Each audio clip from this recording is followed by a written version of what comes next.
আসসালামু আলাইকুম। Technique easy এডুকেশনের পক্ষ থেকে আপনাদের সবাইকে স্বাগতম জানাচ্ছি। প্রিয় শিক্ষার্থীরা, অধ্যায় 12 দুই চলক বিশিষ্ট সরল সহজ সমীকরণ, এই অধ্যায়টি নিয়ে আজকে আমরা কিছু কথাবার্তা বলবো। সেটা হচ্ছে এই অধ্যায়ের আমরা যখন অঙ্ক করতে যাই তখন একাধিক সমীকরণ দরকার পড়ে। দুইটা সমীকরণ বা আরো বেশি সমীকরণ দেওয়া হয় সমাধান করার জন্য, তখন আমরা চলকের মানগুলো খুঁজে পাই। তো আমরা যখন অঙ্ক পুরোটা করি তখন আমরা সমাধান পাই, কিন্তু অঙ্ক না করেই সমীকরণ দেখেই বলে দেওয়া সম্ভব যে এই অঙ্কটা সমাধান করে আমরা কয়টা ফলাফল পেতে পারি, কয়টা সমাধান পেতে পারি। আমাদেরকে দুইটা সমীকরণ দিল, আমরা সমীকরণের সহগগুলোর দিকে, চলকের যে সহগগুলোর দিকে তাকিয়ে বলতে পারবো যে আমরা এই অঙ্কটা সমাধান করলে একটা সমাধান পাওয়া যাবে, এই অঙ্কটা সমাধান করলে অসংখ্য সমাধান পাওয়া যাবে, এই অঙ্কটা সমাধান করলে কোনো সমাধান পাওয়া যাবে না। এই জিনিসগুলো দেখি বলে দেওয়া সম্ভব, এবং এটা মূলত এমসিকিউতে অনেক বেশি কাজে লাগে। এমসিকিউতে দুইটা সমীকরণ দিয়ে বলবে এই সমীকরণ জোটের সমাধান কেমন হবে, একটি সমাধান, অসংখ্য সমাধান, কোনো সমাধান নেই, সঠিক উত্তর বলতে হবে। আবার এটা যখন আপনি শিখবেন এটা আপনার সৃজনশীলও কাজে লাগবে। কীরকমভাবে? সেটা হচ্ছে আপনি অঙ্ক সমাধান করছেন, ফলাফল পাইছেন, তো এখন আপনি যখন এই বৈশিষ্ট্যগুলো জানা থাকবে তখন আপনি বুঝতে পারবেন যে সমাধান তো বের হওয়ার কথা অসংখ্য, অথচ আপনার বের হয়েছে মাত্র একটা সমাধান। আপনি বুঝবেন কোনো একটা সমস্যা হইতেছে। সমাধান, কোনো সমাধান বের হওয়ার কথা না শর্ত অনুযায়ী, কিন্তু আপনার একটা সমাধান বের হয়েছে, আপনি বুঝতে পারবেন কোনো একটা সমস্যা হইতেছে। অর্থাৎ এই জিনিসটা আপনি ধরতে পারবেন যে আপনার ঠিকঠাক আছে কিনা সব কিছু। তো এখানের মধ্যে দেখেন যে এই বিষয়টা আমরা একটা ছকের মধ্যে দেখে, এই ছকটাই এখানে বাংলায় লেখা আছে আর কি, আমরা এখানে ছকটার মধ্যে দেখাচ্ছি। সেটা হচ্ছে আমরা দুইটা সমীকরণ যদি আপাতত এমনি শুধু একটু দিচ্ছি, আমি একটু পরে সংখ্যা ধরে ধরে আমি দেখাবো। আমরা দুইটা সমীকরণ ধরতেছি, a1x plus b1y equal to c1, এটা একটা সমীকরণ। a2x plus b2y equal to c2, এটা আরেকটা সমীকরণ। দুইটা সমীকরণ। তো এই যে দুইটা সমীকরণ, তো দুইটা সমীকরণের মধ্যেই কিন্তু চলক x আছে, চলক y আছে, ঠিক আছে, দুইটা সমীকরণের মধ্যেই। তাহলে এটা চলক, এটা চলক, আর এটা ধ্রুবপদ। এখানে চলক দেখা যাচ্ছে না, এটা ধ্রুবপদ, হ্যাঁ, ধ্রুবক বা ধ্রুবপদ।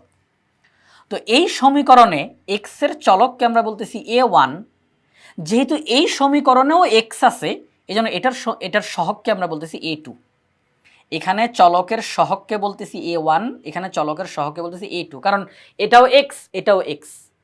তো এটার সহগকে আমরা a1 দ্বারা চিহ্নিত করতেছি, এটার সহগকে আমরা a2 দ্বারা চিহ্নিত করতেছি। এটাও y, এটাও y, দুইটাই যেহেতু y, তাহলে এই y এর সহগকে আমরা বলতেছি b1, এই y এর সহগকে আমরা বলতেছি b2, আর c1 c2 এরা হচ্ছে ধ্রুবপদ। তো এখন কথা হচ্ছে যখন এরকম দুইটা সমীকরণ দিবে আমরা চলকের অনুপাত বের করব।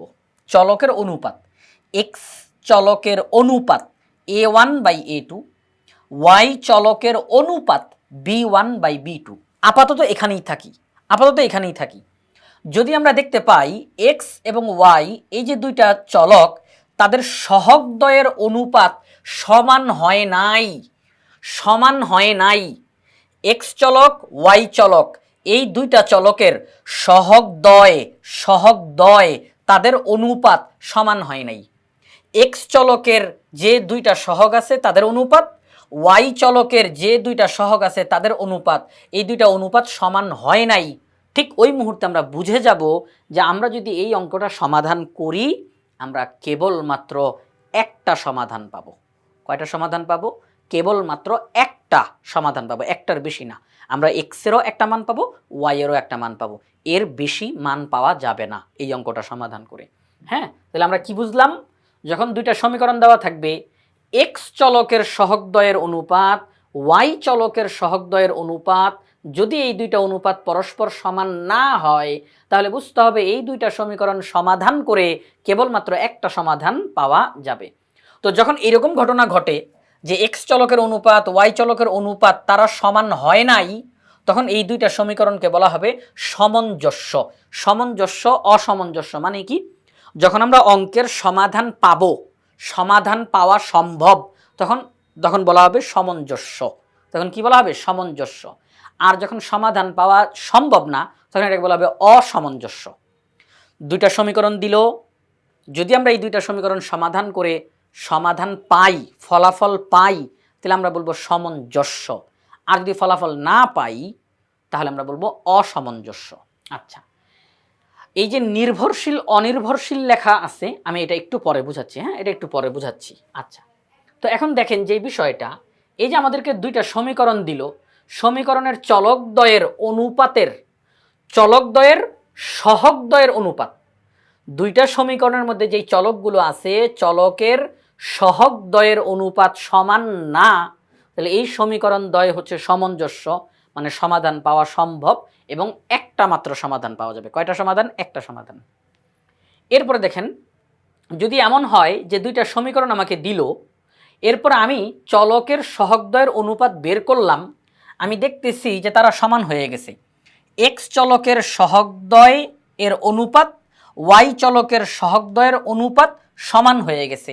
তো এই মুহূর্তে আমার পক্ষে কিছু বলা সম্ভব না, আরেকটু সামনে আগাইতে হবে। যখন চলকের সহগদ্বয়ের অনুপাত সমান হবে তখন কিছু বলা সম্ভব না, আরেকটু সামনে আগাইতে হবে, আরেকটু চেক করতে হবে। সেটা কি? আমাকে ধ্রুবক পদে যাইতে হবে। কোন পদে? ধ্রুবক পদ বা ধ্রুব পদ, সেখানে যাইতে হবে, কনস্ট্যান্ট, সেখানের মধ্যে যাইতে হবে।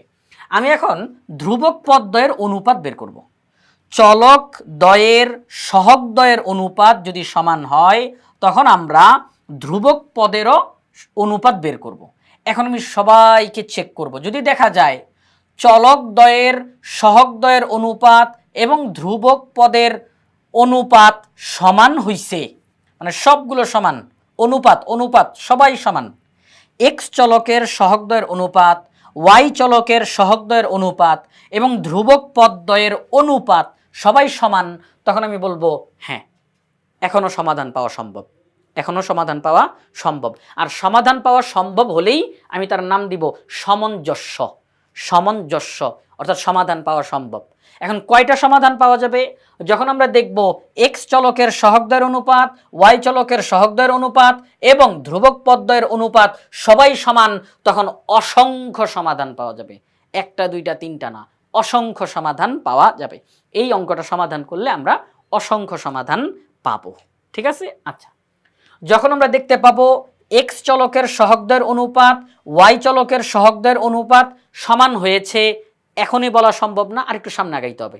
আমরা সমাধান পাবো কি পাবো না এখনই বলা সম্ভব না, আরেকটু সামনে আগাইতে হবে। আমি এবার ধ্রুবক পদদ্বয়ের অনুপাত বের করব। যখন আমি দেখব এক্স চলকের সহগদ্বয়ের অনুপাত, ওয়াই চলকের সহগদ্বয়ের অনুপাত এবং সমান সমান, কিন্তু ধ্রুবক পদদ্বয়ের অনুপাত সমান না। এক্স চলকের সহগদ্বয়ের অনুপাত, ওয়াই চলকের সহগদ্বয়ের অনুপাত সমান, কিন্তু ধ্রুবক পদদ্বয়ের অনুপাত সমান না, তখন আমরা বলবো এটা, এই সমীকরণ দ্বয় হচ্ছে অসামঞ্জস্য। অসামঞ্জস্য অর্থাৎ সমাধান পাওয়া সম্ভব না, সমাধান পাওয়া সম্ভব না, অর্থাৎ এই ক্ষেত্রে আমরা কোনো সমাধানই পাবো না। এই ক্ষেত্রে আমরা কোনো সমাধানই পাবো না, কোনো সমাধান নাই। যখন আমরা এরকমটা দেখব যে আমাকে দুইটা সমীকরণ দিছে, আমাকে দুইটা সমীকরণ দিছে, তো এক্স চলকের সহগদ্বয়ের অনুপাত আর ওয়াই চলকের সহগদ্বয়ের অনুপাত সমান হয়েছে, কিন্তু ধ্রুবক পদদ্বয়ের অনুপাত সমান হয় নাই, আমি বুঝবো যে না, আমি এই অঙ্কের কোনো সমাধান খুঁজে পাবো না। এবার আসেন নির্ভরশীল অনির্ভরশীল, এটা কি, আসলে কি বোঝানো হয়েছে, কিভাবে করে এটা আমরা বুঝবো, এটা আমরা একটু বোঝার চেষ্টা করি। নির্ভরশীল অনির্ভরশীল বিষয়টা হচ্ছে, আপনাকে যখন দুইটা সমীকরণ দিল, যদি এমন হয় যে আপনি কোনো সংখ্যা দ্বারা সমীকরণকে গুণ বা ভাগ করলে দুইটা সমীকরণ পরস্পর সমান হয়ে যাচ্ছে, কথাটা একটু বোঝার চেষ্টা করি, দুইটা আলাদা আলাদা সমীকরণ আপনাকে দিছে। তো যদি কোনো সংখ্যা দিয়ে সমীকরণকে গুণ করার ফলে দুইটা সমীকরণই একদম সমান হয়ে যায়, যদি সমান হয়ে যায়, তখন ওই সমীকরণ দ্বয়কে পরস্পর নির্ভরশীল বলা হয়। নির্ভরশীল কি বলা হয়? নির্ভরশীল। আমাকে দুইটা সমীকরণ দিল, আমি কোনো একটা সংখ্যা দিয়ে গুণ বা ভাগ করে আমি দুইটা সমীকরণকে সমান বানাই ফেলতেছি।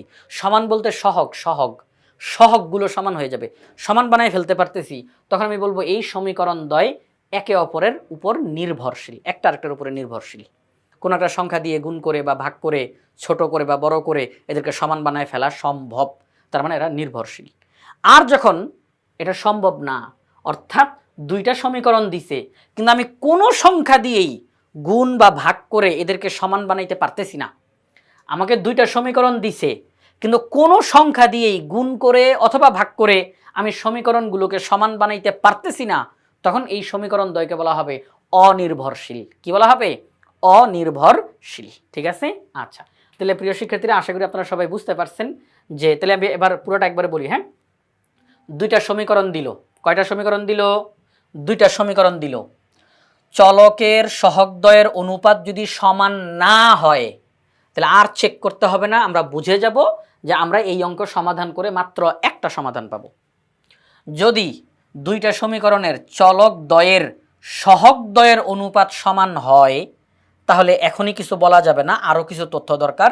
আমরা তখন ধ্রুবক পদদ্বয়েরও অনুপাত বের করে ফেলব। যদি দেখি যে সবগুলো অনুপাত সমান হয়েছে, তাহলে আমরা অসংখ্য সমাধান পাবো। আর যদি দেখি চলকের সহগদ্বয়ের অনুপাত সমান হয়েছে কিন্তু ধ্রুবক পদদ্বয়ের অনুপাত সমান হয় নাই, আমরা বুঝবো কোনো সমাধান পাওয়া সম্ভব না, আমরা কোনো সমাধান পাবো না। এবার আসেন, শুধু তো মুখে মুখে বলে গেলাম, এখন আমরা সংখ্যা দিয়ে সত্যিকার অর্থে সমীকরণ দিয়ে বুঝবো। দেখেন, আচ্ছা, এই যে প্রিয় শিক্ষার্থীরা, আপনাদের সামনে নিয়ে আসলাম। এই যে দেখেন, এখানের মধ্যে দেখেন যে বিষয়টা, আমরা একটি মাত্র সমাধান আছে এরকম আমরা কয়েকটা সমীকরণ লিখলাম। যেমন এই যে দেখেন, এই দুইটা সমীকরণ, 2x + 3y = 5, 3x + 4y = 11। আমরা এইমাত্র যা শিখেছি, আসলে আমরা এটা প্রয়োগ করে দেখি তো। দেখেন, x এর সহগ 2, x এর সহগ 3, একটা অনুপাত তৈরি করলাম। y এর সহগ 3, y এর সহগ 4, একটা অনুপাত তৈরি করলাম। তো x এর সহগদ্বয়ের অনুপাত, y এর সহগদ্বয়ের অনুপাত, তারা কি সমান হয়েছে? না, তারা সমান হয়নি। 2/3 আর 3/4 সমান না। তাহলে যেহেতু আমরা দেখলাম সমান হয়নি, তাহলে আমরা বলে ফেলতে পারি যে এই দুইটা সমীকরণ সমাধান করে আমরা কেবলমাত্র একটা সমাধান পাবো। কয়টা সমাধান পাবো? একটা সমাধান পাবো। আচ্ছা, এখনই, এবং যেহেতু সমাধান পাবো, সুতরাং সামঞ্জস্য। কি? সামঞ্জস্য। এবার আসেন নির্ভরশীল অনির্ভরশীল, সেটা বুঝাই দিই। নির্ভরশীল অনির্ভরশীল এখন একসঙ্গেই বুঝাই ফেলবো। এটা সেটা হচ্ছে, দেখেন 2x + 3y = 5।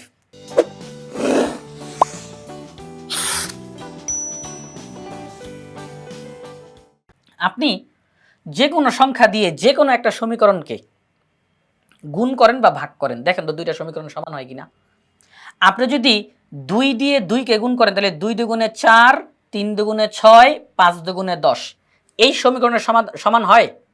4 এখানে 3, 6 এখানে 4, 10 এখানে 11 সমান হয়। যদি আপনি 2 দিয়ে গুণ করেন, যদি আপনি 2 দিয়ে গুণ করেন এই সমীকরণটাকে, তাহলে কত হবে? 4 মানে 4x + 6y = 10। কিন্তু এই সমীকরণের সমান হবে? সমান হবে না। আবার যদি আপনি এই সমীকরণকে গুণ করেন, এই সমীকরণের সমান বানাইতে চান, হবে? সম্ভব হবে না। তাহলে এই যে সমীকরণ দুইটা, এই সমীকরণ দুইটা হচ্ছে অনির্ভরশীল। কি কি? অনির্ভরশীল। মানে এই দুইটা সমীকরণকে আমি কোনো সংখ্যা দিয়ে গুণ বা ভাগ করে এদেরকে আমরা সমান বানাইতে পারবো না, সুতরাং এরা হচ্ছে অনির্ভরশীল। আচ্ছা, এবার আসেন, একটি মাত্র সমাধান আছে, আরেকটা উদাহরণ দেখি। সেটা হচ্ছে এই যে এই দুইটা সমীকরণ, সেটা হচ্ছে x চলকের সহগদ্বয়ের অনুপাত, এই x এর সামনে 1 আছে, তাহলে -2 এবং নিচে 1, এটাই অনুপাত। y চলকের সহগদ্বয়ের অনুপাত 5/1। বলেন, এই দুইটা অনুপাত কি সমান? না, সমান না। সুতরাং এই দুইটা সমীকরণ সমাধান করে আমরা মাত্র একটা সমাধান পাবো। সুতরাং এরা সামঞ্জস্য। এবং এখানে আপনি যদি দেখেন, আপনি যদি এখানের মধ্যে বলেন যে আমি 2 দিয়ে নিচের সমীকরণটাকে গুণ করতে চাই, 2 দিয়ে নিচের সমীকরণটাকে গুণ করতে চাই, তাহলে 2x + 2y = -8। খেয়াল করেন, 2x + 2y = -8। আগের সমীকরণ আর এই সমীকরণ কি সমান হবে? সমান হবে না। অর্থাৎ আমরা কোনো সংখ্যা দিয়ে গুণ বা ভাগ করে এই দুইটা সমীকরণকে সমান বানাইতে পারবো না। সুতরাং এই দুইটা সমীকরণ হচ্ছে অনির্ভরশীল। তাহলে একটি মাত্র সমাধান আছে এমন উদাহরণ আপনারা আশা করি বুঝতে পারছেন। তাহলে এই দুইটা সমীকরণ যদি আপনাকে দেয়, যদি বলে কয়টা সমাধান আছে, তাহলে আমরা এরকম সহগদ্বয়ের অনুপাতের আর কি তুলনা করে, সমান নাকি সমান না তুলনা করে বলে ফেলতে পারবো না? আচ্ছা, পারবো। এবার আসুন, অসংখ্য সমাধান আছে এমন উদাহরণ দেখি। 2x + 3y = 5 এবং 4x + 6y = 10। এই যে দুইটা সমীকরণ দেওয়া, এদের অসংখ্য সমাধান আছে। কিভাবে? কেন কিভাবে করে বুঝলাম? x চলকের সহগদ্বয়ের অনুপাত 2/4, ওয়াই চলকের সহগদ্বয়ের অনুপাত 3/6 এবং এখন দেখেন এরা সমান, এরা কি সমান, কারণ 2 একে 2, 2 দুগুণে 4, 3 একে 3, 3 দুগুণে 6, তাহলে 1/2 ইকুয়াল টু 1/2, 1/2 ইকুয়াল টু 1/2 সমান। তো যদি দুইটা অনুপাত সমান হয়ে যায় তাহলে তখনই মন্তব্য করতে পারবো না, আরেকটু সামনে আগানো দরকার। ধ্রুবক পদদ্বয়ের অনুপাত বের করব 5/10, কাটাকাটি করলে হয় 1/2। ওয়াও, তাহলে সবগুলো অনুপাত সমান। তাহলে এই যে দুইটা সমীকরণ লিখলাম, এই দুইটা সমীকরণের ক্ষেত্রে সবগুলো অনুপাত সমান বের হয়েছে। সুতরাং এই দুইটা সমীকরণ সমাধান করে আমরা অসংখ্য সমাধান পাবো। তো যেহেতু সমাধান পাওয়া সম্ভব, তাহলে আমরা বলবো সামঞ্জস্য। এটাও কিন্তু এমসিকিউর জন্য দরকার। আমরা বলবো সামঞ্জস্য এবং অসংখ্য সমাধান আমরা পেতে পারি। এবার আসেন নির্ভরশীল অনির্ভরশীল, সেটা একটু বোঝার চেষ্টা করি।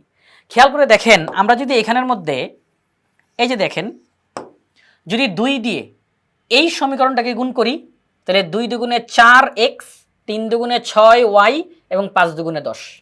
যদি আমি 2 দিয়ে গুণ করি, 2 দিয়ে গুণ করি তাহলে এখানে কি হবে 4x, 6y এবং 10, সেটা কি পরবর্তী সমীকরণের সাথে সমান হয়ে গেল না? সমান হয়ে গেল না? তাহলে আমি 2 দিয়ে গুণ করে আমি আরেকটা সমীকরণের সমান পেয়ে গেছি। এই জন্য বলা হবে এই দুইটা সমীকরণ নির্ভরশীল।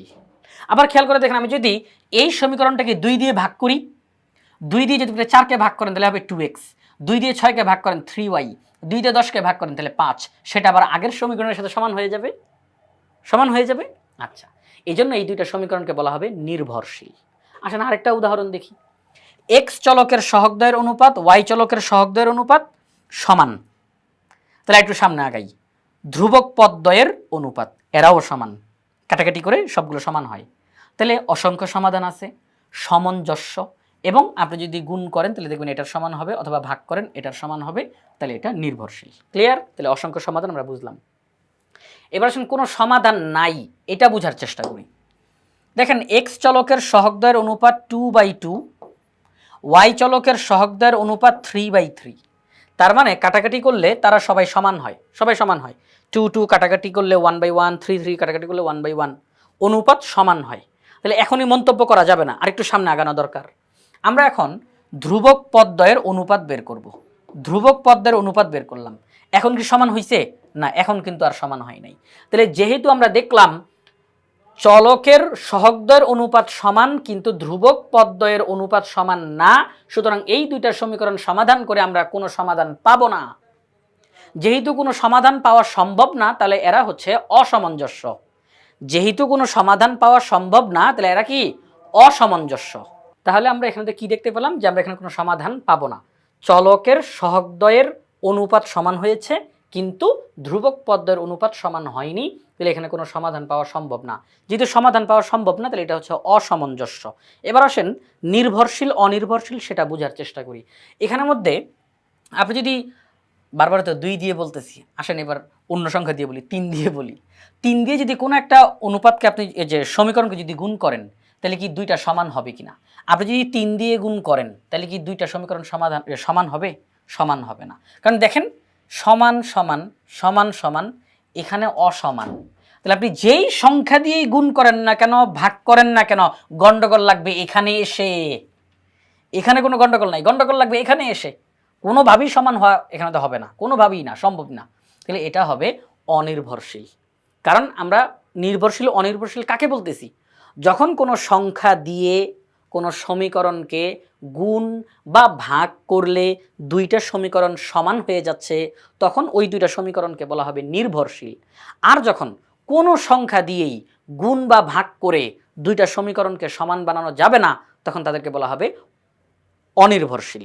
তাহলে এখানের মধ্যে যেহেতু এরা সমান কিন্তু এরা অসমান, তো আপনি যেই সংখ্যা দিয়েই গুণ বা ভাগ করেন না কেন এতটুকুতে ঠিক থাকবে, এখানে এসে গন্ডগোল লাগবে। ঠিক আছে, গন্ডগোল লেগে যাবে। তাহলে আমরা বলবো যে এখানের মধ্যে এরা এই দুইটা সমীকরণ হচ্ছে অনির্ভরশীল। আচ্ছা, তাহলে প্রিয় শিক্ষার্থীরা, অঙ্ক সমাধান পুরোটা একদম ডিটেইলসে সমাধান না করেই আপনার সামনে দুইটা সমীকরণ দিল, আপনি ওই দুইটা সমীকরণকে এরকম তুলনা করেই বুঝে ফেলবেন যে আমি কি এই অঙ্কটা সমাধান করে একটা সমাধান পাবো নাকি অসংখ্য সমাধান পাবো নাকি কোনো সমাধান পাবো না? এরা কি নির্ভরশীল নাকি অনির্ভরশীল? এরা কি সামঞ্জস্য নাকি অসামঞ্জস্য? ক্লিয়ার? তাহলে আশা করি আপনারা সবাই বুঝতে পারছেন। তাহলে আমি আরেকবার একটু বলে ফেলি। দুইটা সমীকরণ দিল, চলকের সহগদ্বয়ের অনুপাত সমান না, তাহলে আমরা বলবো একটা সমাধান আছে, সামঞ্জস্য। এবং কোনো সংখ্যা দিয়ে গুণ বা ভাগ করলে এরা সমান হচ্ছে না, তাহলে অনির্ভরশীল। তাহলে এখানের মধ্যে চলকের সহগদ্বয়ের অনুপাত সমান, ধ্রুবক পদের অনুপাতও সমান, তাহলে অসংখ্য সমাধান আছে, সামঞ্জস্য। এবং কোনো একটা সংখ্যা দিয়ে গুণ বা ভাগ করলে এরা পরস্পর সমান হয়ে যাচ্ছে, তাহলে নির্ভরশীল। এখানের মধ্যে চলকের সহগদ্বয়ের অনুপাত সমান কিন্তু ধ্রুবক পদের অনুপাত সমান না, তাহলে এখানে কোনো সমাধান নাই, তাহলে এটা অসামঞ্জস্য। সমাধান নাই, অসামঞ্জস্য। এবার কোনো সংখ্যা দিয়ে গুণ বা ভাগ করলে এই দুইটা সমীকরণ সমান হওয়ার কোনো চান্স নাই, কোনো সুযোগ নাই, তাহলে এরা হচ্ছে অনির্ভরশীল। ক্লিয়ার? তাহলে এই হচ্ছে প্রিয় শিক্ষার্থীরা আলোচনাটা। তো এখানের মধ্যে একদম ডিটেলসে পুরো জিনিসটা এর মধ্যে আমরা লিখে দিয়েছি। তো এই আলোচনার মাধ্যমে আশা করি আপনারা অঙ্ক যখন করতে যাবেন খুব সহজেই বুঝতে পারবেন সমাধান আছে না নাই, কয়টা আছে।